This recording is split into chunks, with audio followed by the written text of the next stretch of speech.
Hello, good morning, नमस्कार। सभी का स्वागत है स्पिरिचुअलिटी मैटर्स अध्यात्म की और मेरे इस चैनल पे। आई होप सब अच्छा कर रहे होंगे अपनी लाइफ में, लाइफ को एंजॉय कर रहे होंगे, गीता सत्र का आनंद ले रहे होंगे और इस गीता ज्ञान से बहुत कुछ सीख रहे होंगे।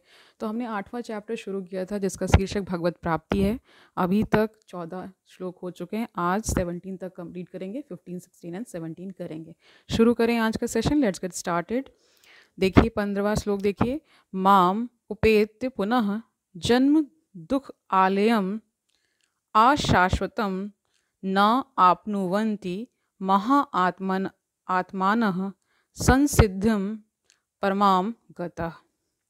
इसका अर्थ देखिए, मुझे प्राप्त करके महापुरुष जो भक्ति योगी हैं कभी भी दुखों से पूर्ण इस अनित्य जगत में नहीं लौटते, क्योंकि उन्हें परम सिद्धि प्राप्त हो चुकी होती है। इसका तात्पर्य देखिए, चूंकि यह नश्वर जगत जन्म, जरा तथा मृत्यु के क्लेशों से पूर्ण है, अतः जो परम सिद्धि प्राप्त करता है और परम लोक, कृष्ण लोक या गोलोक वृंदावन को प्राप्त होता है, वह वहाँ से कभी वापस नहीं आना चाहता। यानी जो गोलोक को जा चुके हैं वो नहीं आते हैं इस धरा पे। ठीक है, वही बता रहे हैं। इस परम लोक के को वेदों में अव्यक्त अक्षर तथा परमागति कहा गया है। दूसरे शब्दों में यह लोक हमारी भौतिक दृष्टि से परे है और अवर्णनीय, यानी इसका वर्णन नहीं हो सकता है, अनिर्वचनीय है, यानी शब्दों के माध्यम से कुछ भी कहा नहीं जा सकता, वो कहा जा रहा है। किंतु यह चरम लक्ष्य है जो महात्माओं का गंतव्य है।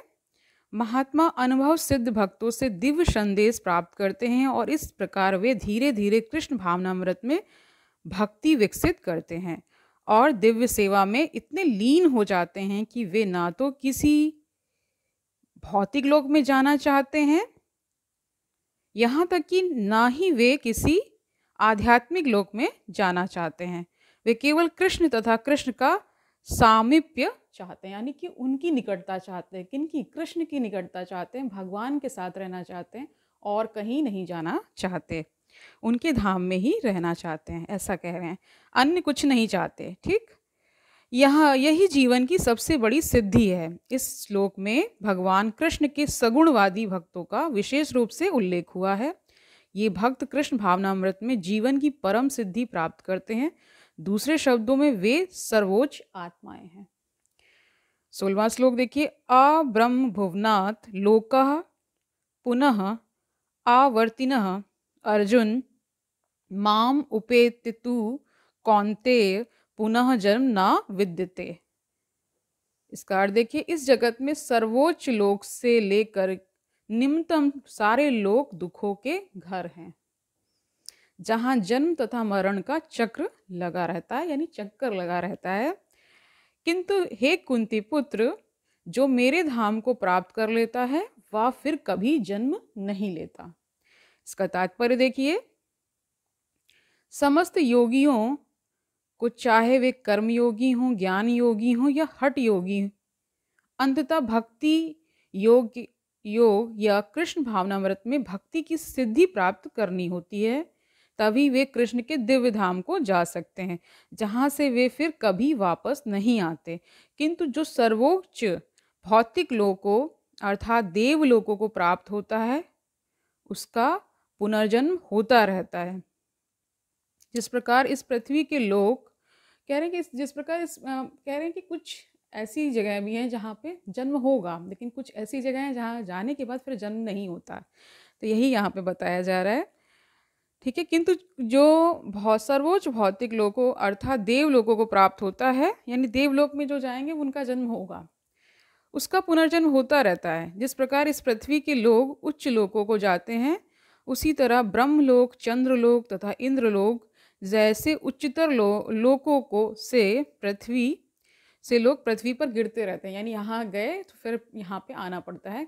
ठीक है, छांदोग्य उपनिषद में जिस पंचाग्नि विद्या का विधान है, उससे मनुष्य ब्रह्मलोक को प्राप्त कर सकता है। किंतु यदि ब्रह्मलोक में वह कृष्ण भावनामृत का अनुशीलन नहीं करता तो उसे पृथ्वी पर फिर से लौटना पड़ता है। जो उच्चतर लोकों में कृष्ण भावनामृत में प्रगति करते हुए क्रमशः और ऊपर जाते रहते हैं और प्रलय के समय वे नित्य परम धाम को भेज दिए जाते हैं। श्रीधर स्वामी ने अपने भगवत गीता भाष्य में यह श्लोक उद्धृत किया है। क्या कहा है देखिए, जब इस भौतिक ब्रह्मांड का प्रलय होता है तो ब्रह्मा तथा कृष्ण भावनामृत में निरंतर प्रवृत्त उनके भक्त अपनी इच्छा अनुसार आध्यात्मिक ब्रह्मांड को तथा विशिष्ट वैकुंठ लोगों को भेज दिए जाते हैं। यानी वैकुंठ लोक को भी कुछ लोग जाते हैं ना, तो वो सारी चीज़ें यहाँ बता दी गई हैं। कुछ लोग क्या होते हैं, आध्यात्मिक ब्रह्मांड में चले जाते हैं और कुछ इच्छा अनुसार ही सब चीज़ें चलती रहती हैं। 17वां श्लोक देखिए, सहस्त्र युग पर्यंतम अहा यत ब्रह्मणा विदु रात्रिम युग सहस्त्र अंताम ते अहा रात्र विदा जना। जना का अर्थ है लोग।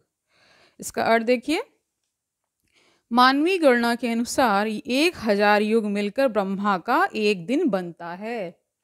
यह भी मैं कुछ दिन पहले किसी को बता रही थी तो लोग बिलीव नहीं कर रहे थे, बट मैंने श्रीमद् भगवत गीता में ही पढ़ा था इसके बारे में, तो मुझे कुछ कुछ याद था। तो उनसे बात हो रही थी तो वो इस तरह से बहस कर रहे थे कि ऐसा कैसे हो सकता है, बट यहाँ गिवन है कि ऐसा ही कुछ है।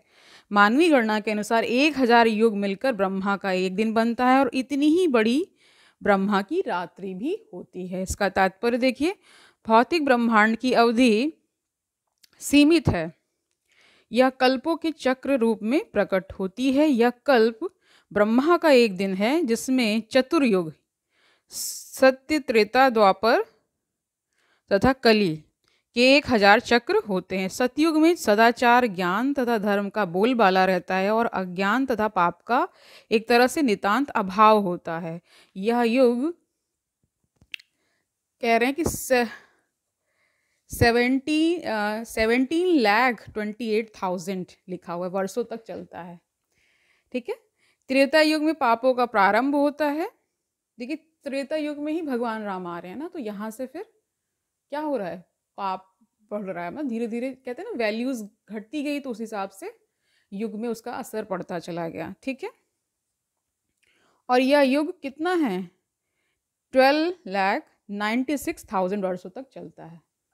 अब यहाँ पे जो डाटा दिया जा रहा है उसको ही बताया जा रहा है, अन्य कहीं कुछ और भी हो सकता है, क्योंकि विभिन्न पुस्तकों में डिफरेंट डाटा या जो दिया गया है स्टार्टिंग डिफरेंट है। ठीक है, इस पे आपको बहुत ज़्यादा ध्यान नहीं देना है। द्वापर युग में सदाचार तथा धर्म का ह्रास होता है और पाप बढ़ते हैं। द्वापर में देखिए और बढ़ जाता है ना, और कलयुग तो जान ही रहे कितना इसका अति हो चुकी है ना। यह युग कितना है, 8,64,000 वर्ष तक चलता है। सबसे अंत में कलयुग, जिसमें हम विगत 5,000 वर्षों से भोग रहे आता है, जिसमें कलह, अज्ञान, अधर्म तथा पाप का प्राधान्य रहता है और सदाचार का प्रायः लोप हो जाता है। यह युग 4,32,000 यानी 4,32,000 वर्षों तक चलता है। और इस युग में पाप यहाँ तक बढ़ जाते हैं कि इस युग के अंत में भगवान स्वयं कल्कि अवतार धारण करते हैं, असुरों का संहार करते हैं, भक्तों की रक्षा करते हैं और दूसरे सतयुग का शुभारंभ होता है। इस तरह यह क्रिया निरंतर चलती रहती है। ये चारों युग एक सहस्र चक्र कर लेने पर ब्रह्मा के एक दिन के तुल्य होते हैं। इतने ही वर्षों की उनकी एक रात्रि होती है। ब्रह्मा ऐसे 100 वर्ष जीवित रहते हैं और तब उनकी मृत्यु होती है। ब्रह्मा के ये 100 वर्ष गणना के अनुसार पृथ्वी के, देखिए इसमें बहुत बड़ा इसमें डाटा गिवन है। ठीक है, वर्षों के तुल्य होता है, यानी कि मैं इसको फिगर्स में बता दे रही हूँ।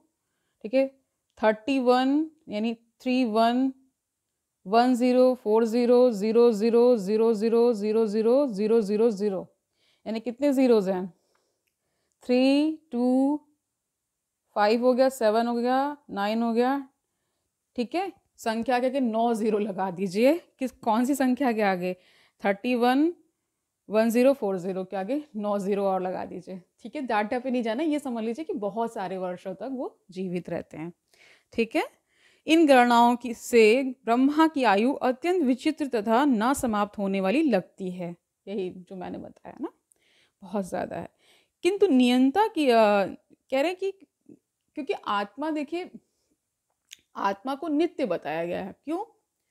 क्योंकि वो अजर अमर अविनाशी है, यानी उसका अंत नहीं हो सकता, इसीलिए इस तरह से बताया गया है। ठीक है, तो एक क्या बता रहे हैं, इन गणनाओं से ब्रह्मा की आयु अत्यंत विचित्र तथा न समाप्त होने वाली लगती है, किंतु नित्यता की दृष्टि से अब बिजली की चमक जैसी अल्प है। अल्प यानी बहुत कम समय के लिए। ठीक है, कारण अर्णव में असंख्य ब्रह्मा अटलांटिक सागर में पानी के बुलबुलों के समान प्रकट होते हैं और लोप होते रहते। ब्रह्मा तथा उनकी सृष्टि भौतिक ब्रह्मांड के अंग हैं, फलस्वरूप निरंतर परिवर्तित होते रहते हैं। इस भौतिक ब्रह्मांड में ब्रह्मा भी जन्म, जरा, रोग तथा मरण की क्रिया से अछूते नहीं हैं, किंतु चूंकि ब्रह्मा का ब्रह्मांड, क्योंकि कह रहे हैं किंतु चूंकि ब्रह्मा इस ब्रह्मांड की इस व्यवस्था करते हैं, इसलिए वे भगवान की प्रत्यक्ष सेवा में लगे रहते हैं, यानी उनके भगवान की सेवा में लगे रहते हैं। फलस्वरूप उन्हें तुरंत मुक्ति प्राप्त हो जाती है। यहाँ तक कि सिद्ध सन्यासियों को भी ब्रह्मलोक भेजा जाता है, जो इस ब्रह्मांड का सर्वोच्च लोक है। किंतु कालक्रम से ब्रह्मा तथा ब्रह्मलोक के सारे वासी प्रकृति के नियमानुसार मरणशील होते हैं। तो यहाँ पे बताया गया कि जो ब्रह्मलोक में होते हैं वो भी अगर उनका कुछ रह जाता है कर्म के अनुसार, तो उनको यहाँ पृथ्वी पे आना पड़ता है, फिर उतनी सारी चीज़ें भोगनी पड़ती हैं, और जब वो मुक्ति की तरफ या भगवत प्राप्ति की तरफ बढ़ते हैं तभी उनको गोलोक वृंदावन का धाम मिलता है, फिर वहाँ से कोई जन्म नहीं है। ठीक है, समझ गए? तो आज के लिए इतना ही रखते हैं। आई होप आज का सेशन आपको समझ में आया होगा, आप समझ पा रहे होंगे कि कैसे कैसे चीज़ें हैं और ये ज्ञान कितना आवश्यक है। तो कल मिलते हैं, तब तक के लिए आनंद से रहिए, सुखपूर्वक अपना जीवन व्यतीत करिए और दूसरों को सुखी करिए, दूसरों को आनंद दीजिए। जब ये चीज़ आप करेंगे तो आपके पास आनंद वापस आएगा। ठीक है, क्योंकि जैसा हम भेजेंगे वही वापस लौट कर आएगा, ये नियम है। ठीक है, इसमें कोई संशय मत रखिए कि मैं तो अच्छा कर रहा हूँ, अच्छा हो नहीं, अभी आपको शायद नहीं दिख रहा होगा, लेकिन उसका लॉन्ग टर्म जो इफ़ेक्ट है वो समझ में आता है। कल मिलते हैं। हरिओम तत्सत।